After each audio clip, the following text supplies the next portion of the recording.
السلام علیکم ورحمۃ اللہ وبرکاتہ۔ ابو جی، جب جنگ 1971 کی ختم ہوگی تو پھر کیا ہوا اور آپ کہاں تھے؟ بسم اللہ الرحمن الرحیم۔ محمد رافع، میں نے پچھلی ویڈیو میں جنگ 1971 سے متعلق بتایا تھا، جس کی وجہ سے ہمارا مشرقی بازو ہم سے جدا ہو گیا تھا اور مشرقی پاکستان بنگلہ دیش بن گیا تھا۔ اس کے بعد مغربی پاکستان، جو مشرقی پاکستان کی علحدگی کے بعد صرف پاکستان رہ گیا تھا، اس کی بھاگ دوڑ جناب ذوالفقار علی بھٹو نے بطور چیف مارشل ایڈمنسٹریٹر اور صدر پاکستان مورخہ 20 دسمبر 1971 کو سنبھال لی تھی، جس کے لیے بے شمار مسائل تھے۔ ملک اکھاڑ بچھاڑ سے گزرنے کے بعد کسی بھی نئی ایڈمنسٹریشن کے لیے بہت بڑا چیلنج تھا۔ مختلف اصلاحات کے علاوہ ایک منتشر قوم کو متحد کرنے کی اشد ضرورت تھی۔ علاوہ ازیں مشرقی پاکستان کے سابقہ دور حکومت میں اور جو حالات وہاں نمودار ہوئے تھے، اس کے مضمرات کو زائل کر کے تقریباً 93,000 جنگی قیدیوں کو واپس لانا اور اپنے مفتوحہ علاقے واگزار کرانا سب سے بڑا مقصد تھا،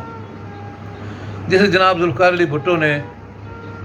اپنی اولین ترجیح کے طور پر لیا اور پھر انڈیا کے ساتھ بات چیت کے لیے مورخہ 26 جون 1972 کو شملہ معاہدے کے لیے، شملہ سمجھوتے کے لیے انڈیا چلے گئے۔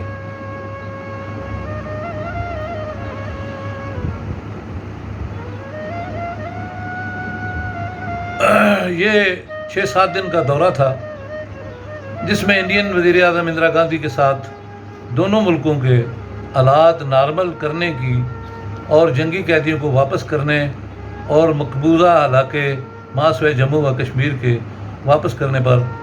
سمجھوتا ہو گیا۔ اس معاہدے کے مطابق دونوں ملکوں نے 30 دن کے اندر وہ علاقے جو ان کے قبضے میں آ چکے تھے ان کو واپس کرنا تھا، اور جنگی قیدیوں کو 2 سال کے اندر ایک دوسرے کے ساتھ معاہدے کے مطابق اپنے ملکوں میں بھیجنا تھا۔ یوں 15 جولائی 1972 کو پاکستان نے انڈین علاقے خالی کر دیے اور 4 اگست 1972 کو انڈین نے پاکستان کے علاقے خالی کر دیے، اور بعد میں مرحلہ وار جنگی قیدی بھی واپس آنا شروع ہو گئے۔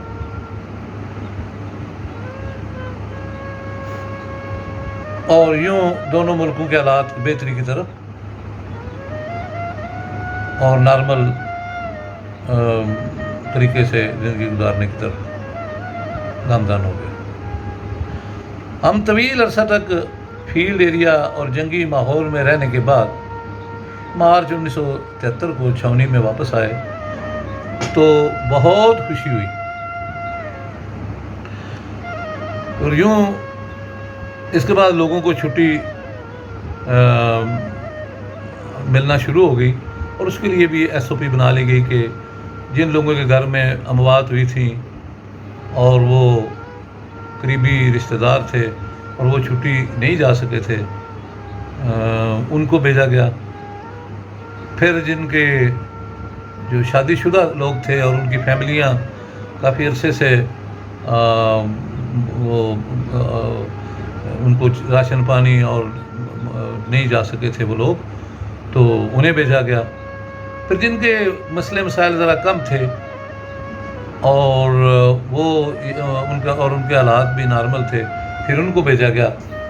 چونکہ میں کسی اس کیٹیگری میں تو نہیں آتا تھا، لیکن آخر میں میرا نمبر بھی چھٹی کا آیا اور میں کچھ دن چھٹی لے کے جولائی کے مہینے میں اپنے گاؤں چلا گیا۔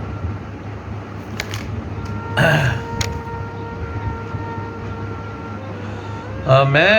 سب سے ملا کے چھٹی جب ختم ہونے لگی تو ہمارے عزیز رشتہ داروں میں ایک میرے ماموں تھے، وہ پوچھنے لگے کہ ساری دنیا چھٹی آتی ہے، لڑائی میں بھی لوگ آتے رہے ہیں،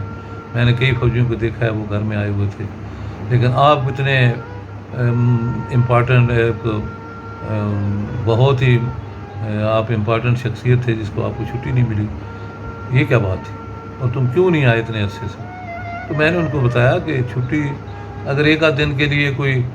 چھپ چھپا کے کسی مجبوری کے تحت کوئی بھیج دیتا ہے تو اس کا مطلب یہ نہیں ہے کہ وہ بندہ جو ہے وہ اور ساری دنیا بھی چھٹی کاٹ رہی ہوتی ہے۔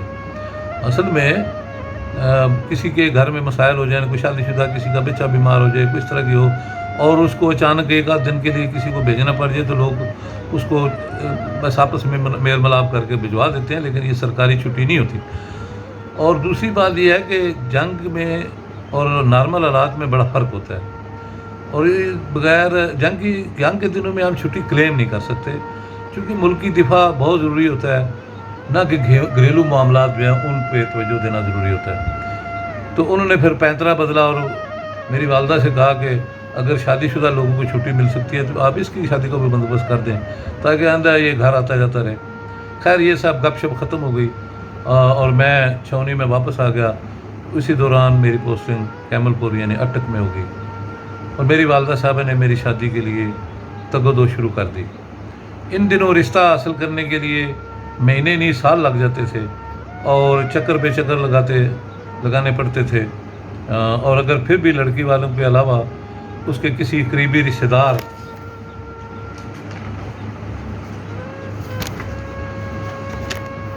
مثلا دادا دادی، نانا نانی، ماموں، چچا وغیرہ میں سے کسی ایک کو بھی کوئی اعتراض ہوتا تو یہ رشتہ نہیں ہو سکتا تھا۔ اور ہاں اگر لڑکی والوں کو کی اپنی مرضی کے مطابق وہ رشتہ موزوں ہوتا مگر کسی اور نے اعتراض کر لیا ہوتا تو وہ اس کو بتا دیتے گھر والے کہ جاؤ جی فلاں بندے کو آپ راضی کریں، تاکہ اگر وہ راضی ہوتا ہے تو پھر یہ رشتہ ہو سکتا ہے۔ یہ گورس دندے اگر آپ عبور کر سکتے ہو تو ٹھیک، ورنہ آپ کو صاف جواب مل جاتا۔ یہ آج کل کا دور نہیں کہ لڑکی والوں کے منہ میں کوئی زبان نہیں ہوتی اور وہ لڑکے والوں کے پیچھے پیچھے اور وہ نخرے دکھا رہے ہوتے ہیں اور اپنی شرائط اور ڈیمانڈ سے کسی طور پیچھے ہٹنے کو تیار نہیں ہوتے، اور پھر لڑکی والے ہر شرط مان کا رشتہ بصد خوشی دے دیتے ہیں، بلکہ اسے اپنی فتح سمجھتے ہیں۔ یاد رہے کہ ہر کیس میں ایسا نہیں ہوتا، کیونکہ اچھے لوگوں کی اس وقت بھی کمی نہیں تھی اور اب بھی کوئی کمی نہیں ہے۔ لہذا میری والدہ صاحبہ نے اپنی چھوٹی بہن کے ہاں ان کی بیٹی کا رشتہ لے کر گئیں تو انہوں نے چھوٹے موٹے تحفظات کے باوجود نہایت مہربانی فرماتے ہوئے اپنی بڑی بہن کی خواہش کا احترام کیا اور ان کا بھرم رکھتے ہوئے بغیر کسی شرط کے رشتہ طے پا گیا، اور یوں میری شادی 27 جون 1974 کو بخیر خوبی انجام پذیر ہوئی۔ تو محمد رافع اس کے بعد میں اپنی جو شادی کے بعد کے مسائل ہیں یا جو جس طریقے سے وہ شادی ہوئی اور جس طرح ہم نے مہمانوں کو مدعوت کیا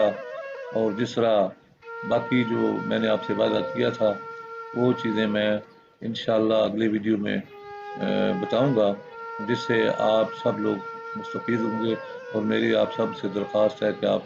اس ہمارے چینل کو محمد رافع بڑے خوش اسلوبی سے چلا رہا ہے اس کو پسند بھی کریں گے، سبسکرائب بھی کریں گے اور دوسروں کے ساتھ شیئر بھی کریں گے اور اپنی آراء سے بھی ہمیں آگاہ کریں گے۔ بہت مہربانی، اللہ حافظ۔